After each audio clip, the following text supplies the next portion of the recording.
স্বাগত জানাচ্ছি। এই ভিডিওতে আমরা আপনাদের দেখাবো কিভাবে ট্যাক্স রুলস ক্রিয়েট করা হয়। প্রথমে মেইন মেনু থেকে কনফিগারেশন কন্ট্রোল প্যানেলে যান। সেখান থেকে ট্যাক্স রুল অপশন সিলেক্ট করুন। যদি কোনো ট্যাক্স রুল আগে থেকে তৈরি হয়ে থাকে তাহলে আপনি সেটা এডিটও করতে পারেন। এখানে আমরা একটা আগের থেকে তৈরি হয়ে থাকা ট্যাক্স রুল এডিট করে প্রক্রিয়াটা দেখাচ্ছি। প্রথমে সেই হোটেল নেম সিলেক্ট করুন যেই হোটেলের জন্য আপনি ট্যাক্স রুল ক্রিয়েট করতে চান। তারপর ব্রাঞ্চ নেম সিলেক্ট করুন। এবার রুম জিএসটি ডিটেলস ফিল করুন। স্টার্টিং প্রাইস এবং এন্ডিং প্রাইস এন্টার করুন। তারপর উপযুক্ত স্যাক কোড সিলেক্ট করুন এবং জিএসটি পার্সেন্টেজ অ্যাড করুন। প্রয়োজন হলে আপনি একাধিক প্রাইস স্ল্যাবসও অ্যাড করতে পারেন। তারপর ফুড স্যাক কোড এন্টার করুন এবং তার সাথে ফুড জিএসটি পার্সেন্টেজ অ্যাড করুন। এরপর সার্ভিস স্যাক কোড এন্টার করুন এবং তার অনুরূপ সার্ভিস জিএসটি পার্সেন্টেজ অ্যাড করুন।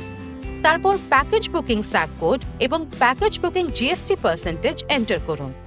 সব ডিটেলস সঠিকভাবে ফিল করার পর কনফার্ম বাটনে ক্লিক করুন। এটা করলে ট্যাক্স রুল সফলভাবে তৈরি হয়ে যাবে এবং পেজে প্রদর্শিত হবে।